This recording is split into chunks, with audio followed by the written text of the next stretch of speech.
Hello. Good evening my dear guys, मेरे सभी प्यारे साथियों को मेरा नमस्कार। और साथियों, जैसा कि हमने इससे पहले पढ़ लिया है इंग्लिश का, भारत में उसका इतिहास क्या है। उसके बाद में हमने जाना कि वर्तमान में इंग्लिश कब और किस रूप में अस्तित्व में आई। और आज हम बात कर रहे हैं कि current position of English in India, यानी भारत के अंदर जो वर्तमान स्थिति जो इंग्लिश की है उसकी वजह क्या है, वह वर्तमान स्थिति क्यों बनी, इन सब को हम जानेंगे। तो डियर गाइस, जैसे कि हम चर्चा कर रहे हैं तो बात हो रही है क्या कि the status of English in India. Status का मतलब है स्थिति, यानी जो स्टेटस है यानी स्थिति जो है किसकी, इंग्लिश की। कहाँ, इंडिया के अंदर, यानी इंग्लिश की इंडिया में जो स्थिति है इज डिफरेंट, वो थोड़ी अलग है फ्रॉम इट्स स्टेटस इन, यानी भारत में अंग्रेजी की स्थिति कुछ अलग है बजाय किनके से कहने में ए वेस्टर्न यूरोपियन कंट्री, यानी जो वेस्टर्न यानी दक्षिणी, जो दक्षिणी जो यूरोपियन जो कंट्री है, यानी यूरोप से संबंधित, यानी यूरोप महाद्वीप से संबंधित दक्षिणी जो कंट्रीज़ हैं, उन कंट्रीज़ के अंदर जो इंग्लिश की स्थिति है उससे भारत में थोड़ी क्या है, उसकी स्थिति अलग है। कहने तात्पर्य ये हुआ कि जिस रूप में भारत ने अंग्रेजी को स्वीकार किया है उस स्थिति में जो वेस्टर्न यूरोपियन जो कंट्री के जो अन्य देश हैं उन्होंने भारत को और इंग्लिश को भारत की तरह स्वीकार नहीं कर रखा है, या कहें कि उसको एक उस रूप में उसे महत्व के साथ में अंग्रेजी को स्वीकार नहीं किया गया है जिस रूप में भारत में अंग्रेजी को स्वीकार किया गया है। जैसा कि कहा गया है in contrast to a country such as Germany, यानी जैसे जर्मनी, अगर हम एक कंट्री को ले लें, यानी जो जर्मनी जो कंट्री है जहाँ जर्मन भाषा बोली जाती है, ऐसी उस जर्मनी नामक जो कंट्री है उस कंट्री की विरोधाभास में यानी उसके विपरीत में देखा जाए, इन कॉन्ट्रास्ट करता हुआ के विपरीत में, यानी अगर जर्मनी के विपरीत में देखा जाए तो कह रहे where it is a foreign language, यानी जर्मनी में भी इंग्लिश जो है वो क्या है, एक फॉरेन लैंग्वेज है। यानी वैसे तो हम कहेंगे कि जो इंग्लिश है वो भारत के लिए भी क्या है, एक फॉरेन लैंग्वेज है, किंतु आज भारत में जो इंग्लिश की स्थिति है वो वास्तव में फॉरेन लैंग्वेज से कहीं कुछ बहुत अलग है। तो कह रहे हैं where it is a foreign language, English is a second language in India, यानी अदर कंट्रीज यानी जो जर्मनी जैसे जो राष्ट्र हैं उनमें इंग्लिश जो एक फॉरेन लैंग्वेज है, वहीं पर भारत के अंदर यह इंग्लिश जो है वो किस रूप में है, एक सेकेंड लैंग्वेज के रूप में स्वीकार की गई है। एंड और सच है जैसे कि it is widely used in the media, और जैसे कि द्वितीय भाषा के रूप में भारत के अंदर अंग्रेजी को मीडिया में, मीडिया यानी समझ के मीडिया का मतलब समझ गए होगी, आज तक वगैरह जो ये हमारे दूरदर्शन के समाचार वगैरह हम देखते हैं टेलीविज़न पर, मीडिया में, एजुकेशन शिक्षा में, एडमिनिस्ट्रेशन प्रशासन में, नॉन लोकलाइज्ड बिजनेस, यानी नॉन लोकलाइज्ड का मतलब है, जो लोकल का मतलब है जो हमारे घरेलू जो उद्योग हैं, घरेलू उद्योग का मतलब है जैसे मैं सामान्य तौर पर कहूँ कि जो हमारे खेती संबंधित वगैरह जो, या घर वगैरह में हम सामान्य परिवारों के रूप में जो करते हैं, जैसे झाड़ू वगैरह निर्माण करना, या फिर हाथ से निर्मित जो वस्तुएं हैं ऊनी वस्त्रों का जो इस प्रकार के जो कार्य हैं, ऐसे जो बिजनेस हैं, व्यवसाय हैं, उनको छोड़ कर के शेष हर बिजनेस में, हर प्रकार की शिक्षा में, प्रशासन में, मीडिया में अंग्रेजी का एक वाइडली यानी विस्तृत रूप से क्या किया जा रहा है, इसका उपयोग किया जा रहा है। यानी कहने तात्पर्य ये कहना चाहता है कि अगर हम इंग्लिश को एक फॉरेन लैंग्वेज के रूप में देखते हैं तो जर्मनी जैसे राष्ट्र में भी इंग्लिश एक फॉरेन लैंग्वेज है, किंतु वहाँ वो एक फॉरेन लैंग्वेज ही बन कर के रही है, भारत की तरह ये नहीं कि भारत में इंग्लिश को एक सेकंड लैंग्वेज का जो तवज्जो दिया गया है, इम्पोर्टेंस दिया गया है, और उस इम्पोर्टेंस के कारण से भारत में आज इंग्लिश जो है मीडिया में, एजुकेशन में, एडमिनिस्ट्रेशन में, नॉन लोकलाइज्ड बिजनेस में एक क्या हो गई है, एक विशेष महत्व की भाषा बन गई है। जबकि जर्मनी जैसे जो वेस्टर्न यूरोपियन कंट्री है वहाँ पर इसकी स्थिति ऐसी नहीं है।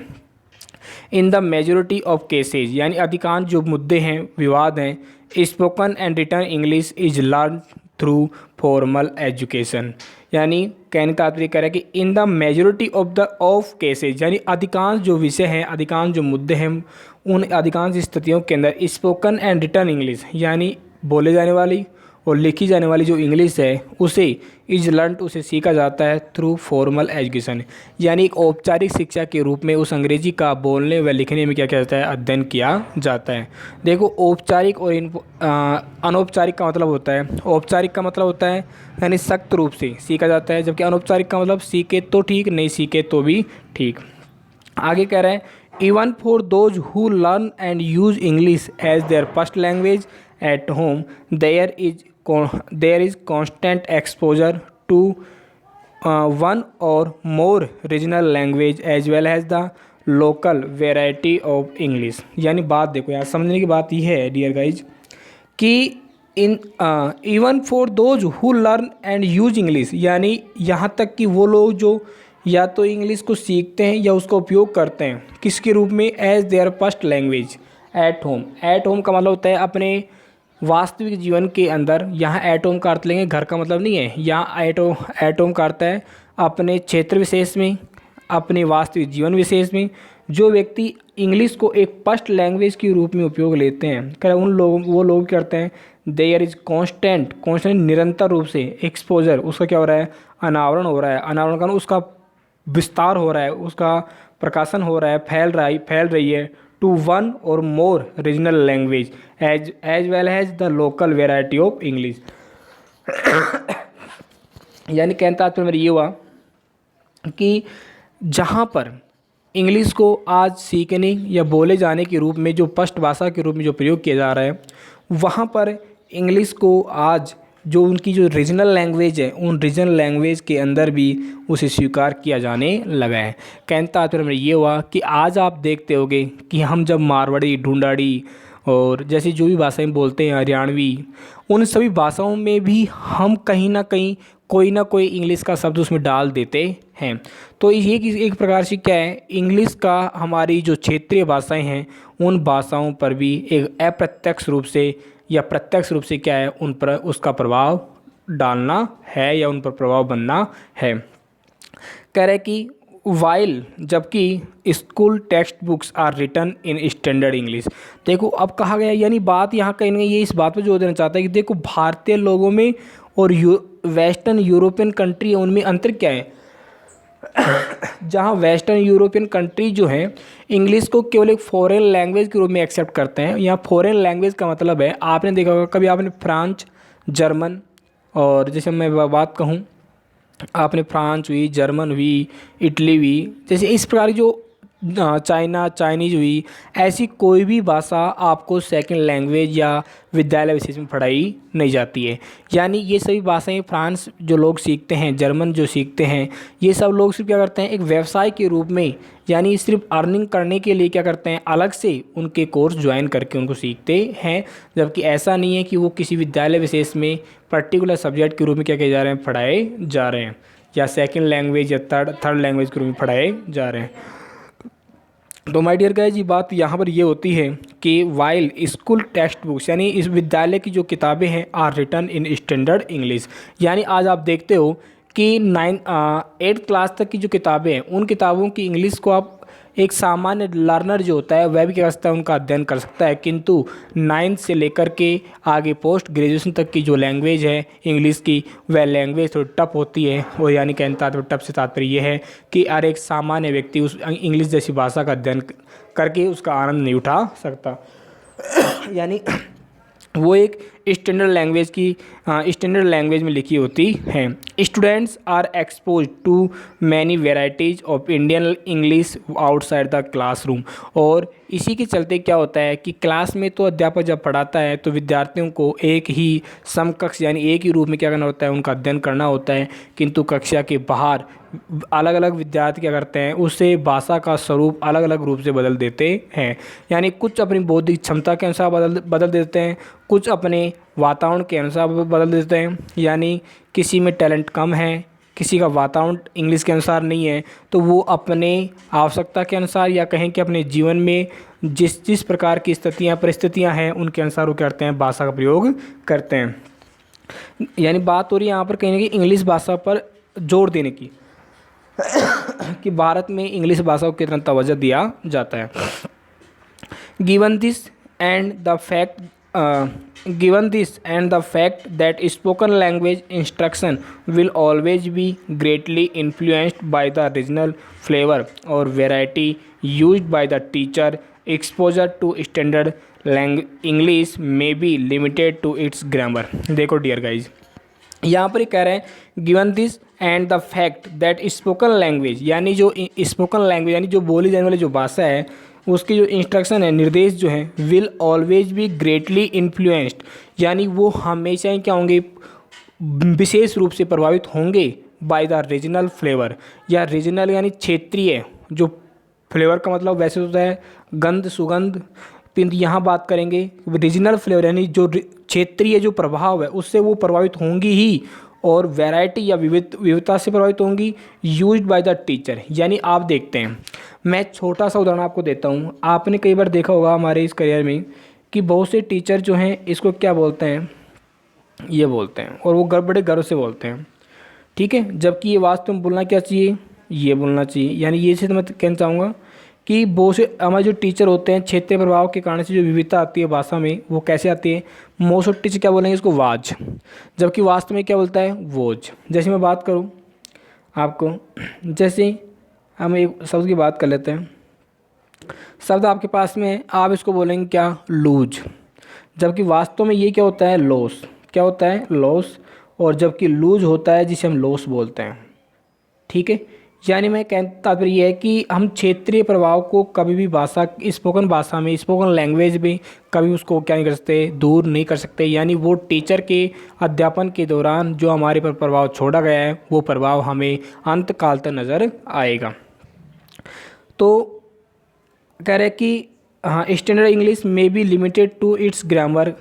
अब इस ऐसी स्थिति में क्या होता है कि जो टीचर्स होते हैं वो एक भाषा को सिर्फ ग्रामर के अंदर बांध के रख देते हैं, और जैसा कि आपने कहते हुए सुना होगा कि अगर एक वक्ता है, एक लर्नर है, यदि वो सीखना चाहता है, अगर वो रूल्स पर यानी सिर्फ नियमों पर अटका रहा तो वो कभी कोई भाषा सीख नहीं सकता। यानी एक व्यक्ति को स्वतंत्र रूप से, विशेष रूप से, प्रभावी रूप से अगर भाषा को सीखना है तो सबसे पहले उसे अपने आप को अभ्यस्त करना होगा। उसे नियमों में उलझने की बजाय उसको अपने आप को उस भाषा के प्रति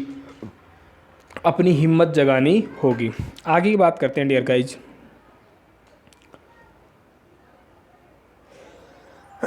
दो English was the medium of school and university education during the British regime. देखो अब ये हम लोग कहते थे कि केवल जो इंग्लिश है वो ब्रिटिश साम्राज्य के दौरान ही, यानी रेजिम मतलब साम्राज्य, यानी ब्रिटिश साम्राज्य ने अंग्रेजों के साम्राज्य के दौरान ही विद्यालय व यूनिवर्सिटी की क्या थी, इंग्लिश एक मुख्य भाषा थी, यानी इंग्लिश उसका माध्यम था, शिक्षा का माध्यम था। किंतु कह रहे हैं कि क्या ऐसी स्थिति आज नहीं है, तो कह रहे हैं कि देखो यानी अंग्रेजों के समय, अंग्रेजों के शासन काल में तो अंग्रेजी विद्यालय स्तर पर या महाविद्यालय स्तर पर शिक्षा का माध्यम थी ही, पर it is now mainly used as the medium of instruction in English medium schools in the country. कह रहे हैं कि जो स्थितियाँ अंग्रेज साम्राज्य के दौरान विद्यालय व यूनिवर्सिटीज में थी, आज वो स्थिति किस रूप में बन गई है, जो इंग्लिश मीडियम स्कूल्स हैं उनमें इंस्ट्रक्शन की माध्यम से आज पूरे भारत में इंग्लिश मीडियम स्कूल में इंग्लिश का बिल्कुल वैसे ही प्रयोग किया जा रहा है जिस प्रकार से ब्रिटिश राज्य के अंदर, ब्रिटिश साम्राज्य के अंदर इंग्लिश का स्कूल व यूनिवर्सिटी में प्रयोग किया जाता था। यानी प्रयोग करने का तात्पर्य, मेरा ये कहने तात्पर्य है कि जब ब्रिटिश साम्राज्य था उस समय इंग्लिश पढ़ाते समय, इंग्लिश का अध्यापन कराते समय किसी भी क्षेत्रीय भाषा या हिंदी जैसी किसी भी भाषा मदर टंग का प्रयोग नहीं किया जाता था, वहाँ केवल इंग्लिश का प्रयोग किया जाता था, जिसे मैं कह सकता हूँ डायरेक्ट मेथड के रूप में उसका प्रयोग किया जाता था। अब देखो क्या कह रहे हैं कि ये तो बातें हुई कि पहले क्या क्या स्थितियाँ थी, यानी ब्रिटिश साम्राज्य में इंग्लिश जो है वो स्कूल व यूनिवर्सिटी की एक क्या थी, मुख्य भाषा थी पढ़ने के दौरान। वही आज इंग्लिश मीडियम स्कूल में स्थितियाँ सेम है। English medium schools of varying standards, यानी स्कूल इंग्लिश मीडियम स्कूल्स, अब देखो इंग्लिश मीडियम स्कूल्स हैं वो भी वेरिंग स्टैंडर्ड्स यानी अलग अलग स्तर पर, अलग अलग स्तर का मतलब है देखो locally known as convent schools, यानी कुछ विद्यालय तो कन्वेंट यानी मदरसे वगैरह जो होते हैं इनके रूप में जाने जाते हैं। Convent schools exit in most cities and towns, यानी जो कहाँ कहाँ हैं, शहरों में और टाउन्स में, देखो कस्बे में। मेरा कहने का तात्पर्य ये है कि आपने चीज़ नोटिस की होगी कि शहरी क्षेत्र में यानी शहर के अंदर एक इंग्लिश मीडियम में पढ़ा हुआ स्टूडेंट और ग्रामीण क्षेत्र में इंग्लिश मीडियम स्कूल में पढ़ा हुआ स्टूडेंट, उन दोनों में रात दिन का अंतर आप स्वतः देख सकते हो। कहने का तात्पर्य ये कहना चाहता है कि इंग्लिश मीडियम स्कूल भी आज क्या हो गई हैं, उनकी भी स्थितियाँ जो हैं वो शहरी व एक ग्रामीण स्तर पर क्या हो गई है, उनकी भी शिक्षा का स्वरूप बदलता जा रहा है। आगे कह रहे हैं in other schools English is taught as a subject, और कह रहे हैं कि इंग्लिश मीडियम स्कूल को छोड़ दिया जाए। इंग्लिश मीडियम स्कूल में तुम कहेंगे केवल हिंदी और संस्कृत को छोड़ करके, यानी जो हमारी फर्स्ट या फिर हम कहें जो थर्ड लैंग्वेज है उसको छोड़ करके बाकी हर सब्जेक्ट को सिर्फ किस में पढ़ा जाता है, इंग्लिश में। जबकि अदर स्कूल्स यानी जो हिंदी मीडियम स्कूल्स हैं, जिसे हम कहें हिंदी मीडियम स्कूल्स हैं, आर्मी स्कूल्स हैं, या कहीं उर्दू की जो स्कूल्स हैं, पंजाबी वगैरह जो भी अन्य किसी भाषा विशेष से संबंधित जो स्कूल हैं, संस्कृत स्कूल्स हैं, उन सभी विद्यालयों के अंदर भी इंग्लिश को एक हैज ए सब्जेक्ट के रूप में पढ़ाया जाता है। यानी आपसे बात ये पूछ जा सकती है कि इंग्लिश जो है वो इंग्लिश मीडियम स्कूल्स में इंग्लिश जो शिक्षा है वो इंग्लिश मीडियम स्कूल में पूर्ण रूप से किस भाषा में दी जाती है, तो इंग्लिश में। जबकि हिंदी भाषी जो विद्यालय हैं उनमें इंग्लिश का प्रयोग किस रूप में किया जाता है, तो करेक्ट सब्जेक्ट के रूप में प्रयोग किया जाता है with in the curriculum. Curriculum का मतलब होता है पाठ्यक्रम, यानी इंग्लिश एक सब्जेक्ट को चयन किया जाता है तथा उसका एक निश्चित पाठ्यक्रम भी निर्धारित किया जाता है और उस रूप में क्या कहता है, इंग्लिश का अध्ययन अध्यापन करवाया जाता है।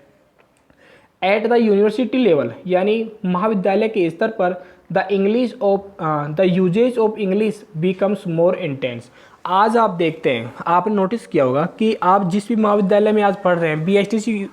कॉलेज में जहाँ पढ़ रहे हैं, वहाँ पर यदि अगर आपको इंग्लिश आती है तो डियर गाइज कहीं ना कहीं आप अपने मित्रों में, आपके अध्यापक की नज़रों में कहीं ना कहीं आप क्या बन जाते हैं, अन्य विद्यार्थियों से कुछ श्रेष्ठ बन जाते हैं। तो यानी कहना तात्पर्य हुआ कि आज यूनिवर्सिटी लेवल और यूनिवर्सिटी लेवल पर यानी महाविद्यालय के स्तर पर इंग्लिश जो है वो और भी अधिक क्या हो गई है, महत्वपूर्ण बनती जा रही है। या इंटेंस का मतलब होता है हम कहें कि अत्यधिक आवश्यक बनती जा रही है। It is the medium of instruction and examination in all the prestigious institutes of technology. अब देखो क्या कहा जा रहा है, यानी आज भारत में इंग्लिश इतना अपना अधिकार जमा चुकी है कि अगर यदि किसी भी संस्था विशेष को आप ये कहना चाहते हैं कि एक विशेष संस्था है, तो उस विशेष संस्था के नाम के साथ में ही एक बात पहले जुड़ जाती है कि अगर वो विशेष संस्था है तो उस संस्था के अंदर जो इंस्ट्रक्शन या एग्जामिनेशन जांच यहाँ एग्जामिनेशन मतलब परीक्षा नहीं है, यहाँ किसी व्यक्ति की क्वालिटी जो है उसकी जांच की और साथ में कह रहे हैं कि परीक्षा की। तो कह रहे हैं it is the medium of instruction and examination in all the prestigious मतलब प्रतिष्ठित सम्मानित जो ये कहें कि जो एक उच्च स्तर पर एक बड़े पैमाने पर जो क्या है प्रतिष्ठित इंस्टीट्यूट्स हैं यानी संस्थाएं हैं ऑफ टेक्नोलॉजी, यानी टेक्नोलॉजी से संबंधित जो भी बड़े बड़े महाविद्यालय हैं उनमें इंस्टीट्यूट्स ऑफ मेडिकल साइंसेज, यानी आप देखते हैं कि आज MSc और जैसे हम कहें BCom MCom या फिर इस प्रकार के जो साइंस के जो अन्य कोर्सेज हैं, यानी जैसे हम कहें कि कोई भी डॉक्टर बनने के लिए हमें जो कोई कोर्स करना होता है तो उसके लिए हर स्थिति में हमें सबसे पहले किसका ज्ञान करना जरूरी होता है, इंग्लिश का ज्ञान करना जरूरी होता है। कह रहा है कि एग्रीकल्चरल यूनिवर्सिटीज़ जहाँ बात करें यानी कृषि के जो कृषि महाविद्यालय उनमें भी आपको इंग्लिश के आने का बहुत इंग्लिश के ज्ञान का बहुत महत्वपूर्ण इंग्लिश के ज्ञान को बहुत महत्व दिया गया है। And university department of engineering, और अगर इंजीनियरिंग का अगर कोई डिपार्टमेंट है तो उसमें भी आपको इंग्लिश की आवश्यकता पड़ेगी। एंड टेक्नोलॉजी, यानी कहने का तात्पर्य ये हुआ कि आपको किसी भी प्रकार की उच्च शिक्षा जो कि एक बड़े पैमाने पर बड़े स्तर पर एक बड़ी पोस्ट के लिए एक बड़े नाम के लिए जो शिक्षा आज भी अगर आपको प्राप्त करनी है तो उसके लिए आपको कहीं ना कहीं इंग्लिश का ज्ञान होना ज़रूरी है। और मैं माय डियर गाइज ये कह सकता हूँ कि आज भी कम से कम 100 में से 40 स्टूडेंट ऐसे हैं कि वो बहुत कुछ करना तो चाहते हैं किंतु केवल इसलिए नहीं कर पाते कि उन्हें क्या नहीं आती है, इंग्लिश नहीं आती है। जैसे आप देख रहे हैं बीएससी हर कोई कर लेता है, किंतु जब एमएससी करने की बात आती है तो 60% या 40% स्टूडेंट इसलिए रुक जाते हैं कि अब उनको आगे इंग्लिश इतनी नहीं आती है कि वो उसमें क्या कर पाएंगे, एमएससी को क्लियर कर पाएंगे। तो इस कारण से वो क्या करते हैं, एमएससी जैसे सिलेबस से या एमएससी जैसी जो डिग्री है उस डिग्री से क्या होता है, वंचित हो जाते हैं। तो यानी कहने का तात्पर्य हुआ कि इंग्लिश इतनी ज़्यादा महत्वपूर्ण हो गई कि आज जो प्रतिष्ठित संस्थान है वो चाहे टेक्नोलॉजी का हो, मेडिकल डिपार्टमेंट का हो, एग्रीकल्चर डिपार्टमेंट का हो, इंजीनियरिंग डिपार्टमेंट का हो, हर डिपार्टमेंट में जो प्रतिष्ठित संस्थाएं जो हैं उनमें इंग्लिश महत्वपूर्ण है। यानी उसको ये कहते हैं कि इंग्लिश को वहाँ फर्स्ट लैंग्वेज के रूप में माना गया है। It is also the favoured medium of instruction and examination at the post graduate level for many subjects. अब डियर गाइस ये भी देखो आप, यानी बहुत से एग्ज़ाम तो ऐसे हैं कि जहाँ पोस्ट ग्रेजुएट की बात हो, यानी एमए, एमएससी, एमकॉम, इन सब की अगर बात होती है तो वहाँ पर उनके एग्ज़ाम्स होते हैं। उन एग्ज़ाम्स में इंस्ट्रक्शन का माध्यम भी क्या होते हैं, इंग्लिश भाषा ही उनका माध्यम होती है। In the majority of universities across the India, यानी अधिकांश, मेजॉरिटी यानी अधिकांश जो भारत, संपूर्ण भारत के अंदर जो यूनिवर्सिटीज़ हैं उन अधिकांश भारत की यूनिवर्सिटी के अंदर जो बहुत से ऐसे सब्जेक्ट हैं जहाँ अगर आपको बीए बीएड के बाद में अगर कोई कोर्स करना है यानी पीजी कोर्स करना है तो उस पीजी कोर्स के लिए आपको हर हालत में इंग्लिश आनी चाहिए। यानी देखो भारत के अंदर इंग्लिश ने इतना प्रकोप जमा दिया कि आज इंग्लिश नहीं तो आपकी शिक्षा ही क्या हो गई, अधूरी रह गई। आगे देखो डियर गाइज क्या कहना चाहता है, the radio and TV channels broadcast many programs in English and regional language. देखो कह रहे हैं कि आज रेडियो पर या टीवी के चैनल्स पर आपने देखा होगा कि जो ब्रॉडकास्ट होता है यानी सीधा प्रसारण होता है तो वहाँ भी मैनी प्रोग्राम्स, अनेकों जो कार्यक्रम हैं वो किस में आते हैं, सीधे इंग्लिश में आते हैं, इन इंग्लिश एंड रीजनल लैंग्वेज। या तो आएंगे वो इंग्लिश में या वहाँ की क्षेत्रीय भाषा में आते हैं। यानी कई बार आपने देखा होगा कि आजकल कन्वर्ट करके यानी भाषा को मर्ज करके, यानी एक जो मूल भाषा में वो बनी और किसी भाषा में है, वो वीडियो रिकॉर्ड हुआ है और एक अन्य किसी भाषा में, और उसको क्षेत्रीय भाषा में क्या किया गया है, ओनली मर्ज किया गया है, अन्यथा उसकी मूल भाषा क्या थी, इंग्लिश थी। कह रहा है कि ये तो बात हुई किसकी, टीवी चैनल्स और रेडियो की। आगे कह रहे हैं कि स्पोर्ट्स कमेंट्रीज यानी खेल में जो कमेंट्री होती है, विच हैव वाइड ऑडियंसेज, जहाँ पर एक बड़े स्तर पर क्या होते हैं, श्रोता होते हैं, आर डिलीवर्ड इन इंग्लिश। कह रहे हैं कि वहाँ पर भी जो भाषण दिया जाता है या कहें कि जो कमेंट्री की जाती है उस कमेंट्री में भी पहली भाषा के रूप में किसको माना जाता है, इंग्लिश को माना जाता है। माय डियर गाइज मैं आपको उदाहरण के तौर पर बता दूँ, जैसे हम क्रिकेट देख रहे होते हैं, क्रिकेट में यद्यपि आपने नोटिस किया होगा कि जब हम डीडी नेशनल पर क्रिकेट मैच देख रहे होते हैं तो वहाँ पर हमें कहीं ना कहीं हिंदी में सुनने को मिल जाता है, किंतु जब लास्ट में मैच के ख़त्म होने के बाद में, मैच के एंड में जब लास्ट में जब उनको प्राइज़ दिया जाता है, प्राइज़ के दौरान वहाँ कोई ट्रांसलेटर नहीं होता है और ऐसी स्थिति में हमें ये सुनने को भी, ये समझने को भी नहीं आता है, ये समझ भी नहीं पाते हैं कि कोहली ने क्या कहा, धोनी ने क्या कहा, शाहिद अफरीदी ने क्या कहा, या कहें कि संकारा ने क्या कहा। यानी वहाँ हमें पता ही नहीं चल पाता कि वो लोग क्या बातें कर रहे हैं क्या नहीं। क्यों? क्योंकि कहीं ना कहीं उन लोगों ने ये सोचा है कि भारत के अंदर जो 80% जो आबादी है वो तो क्या चाहती है, इंग्लिश ही चाहती है। वो भूल जाते हैं कि ये भारत एक इंग्लिश राष्ट्र नहीं है जबकि एक हिंदी राष्ट्र है। तो कह रहे हैं कि पहली उम्र रहता है वो किस में देते हैं, इंग्लिश को देते हैं, और उसके बाद में हिंदी को एंड सम रीजनल लैंग्वेज, और फिर उसके बाद में जो क्षेत्रीय भाषाएँ हैं उनको महत्व दिया जाता है। कहने का तात्पर्य ये हुआ कि देखो यहाँ बात एक ही विशेष तौर से रखी गई है कि भारत के अंदर इंग्लिश को कितना महत्व दिया गया है, जबकि जर्मन जैसे जो वेस्टर्न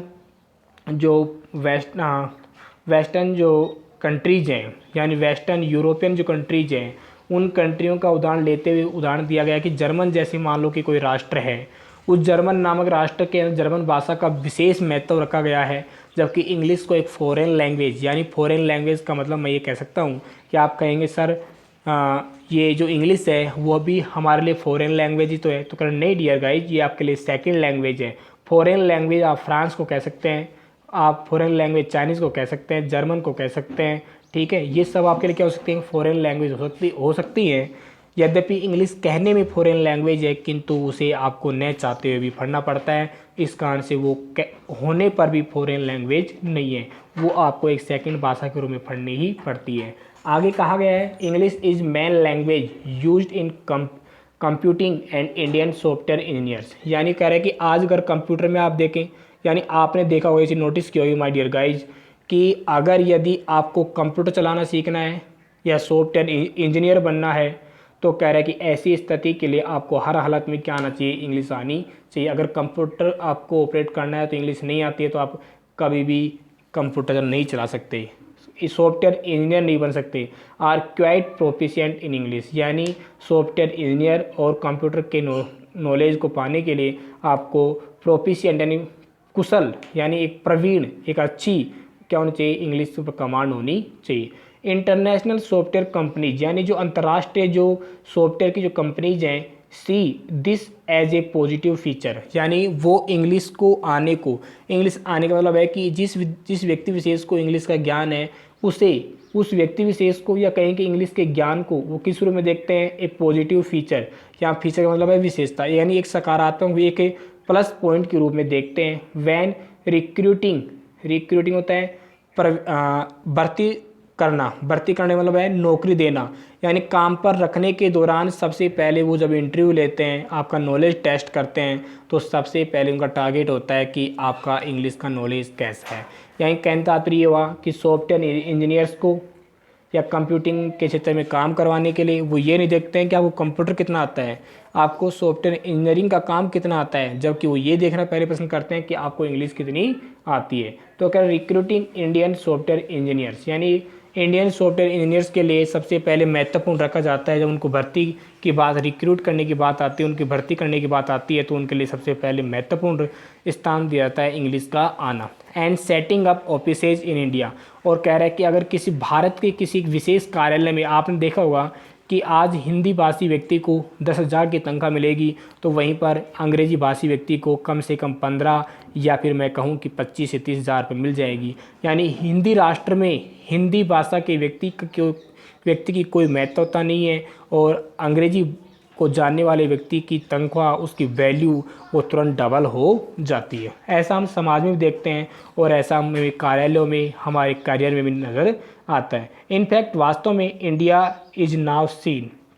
अब हम देखते हैं कि यानी वास्तव में इंडिया जो है वो एक इस प्रकार का राष्ट्र बन गया है, जो राष्ट्र हिंदी भाषी होते हुए भी वो वास्तव में आज हिंदी भाषी नहीं रहा है। यानी जिसने अपने वजूद को खो दिया है, ऐसा हमारा अपना स्वयं का एक राष्ट्र बन गया है। कह रहे कि as a major centre of software development, यानी भारत जो कि सॉफ्टवेयर डेवलपमेंट के लिए एक मेजर सेंटर है, मेजर यानी मुख्य, सेंटर यानी केंद्र, यानी कहने का ये हुआ कि अगर जहाँ कहीं सॉफ्टवेयर सबसे ज़्यादा निर्मित होते हैं, सबसे ज़्यादा सॉफ्टवेयर का निर्माण होता है, तो वो कहीं ना कहीं वो देश कौन सा है, वो भारत नामक देश है। यानी भारत एक ऐसा राष्ट्र है जहाँ सॉफ्टवेयर का सबसे ज़्यादा उत्पादन होता है, या कहें कि सबसे ज़्यादा सॉफ्टवेयर बनाए जाते हैं। पर फिर भी बहुत से लोगों का टैलेंट इसलिए छिपा रह जाता है, बहुत से लोग अपने टैलेंट को इसलिए नहीं निखार पाते क्योंकि उनको क्या नहीं आती है, इंग्लिश से नहीं आती है। आगे कह रहे हैं a significant number of international software companies have set up branches India. तो कह रहे हैं a significant number of international software companies, यानी सिग्निफिकेंट यानी अत्यधिक महत्वपूर्ण,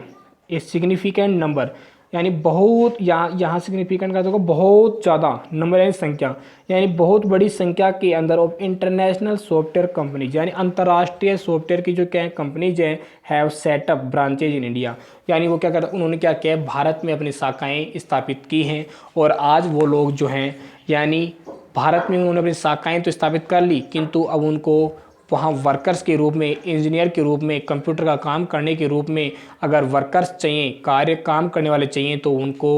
उनके लिए महत्वपूर्ण बात रख दी गई कि अगर उनको इंग्लिश आती है तो ही उन्हें वहाँ काम मिल सकता है, अन्यथा कोई काम नहीं मिलेगा।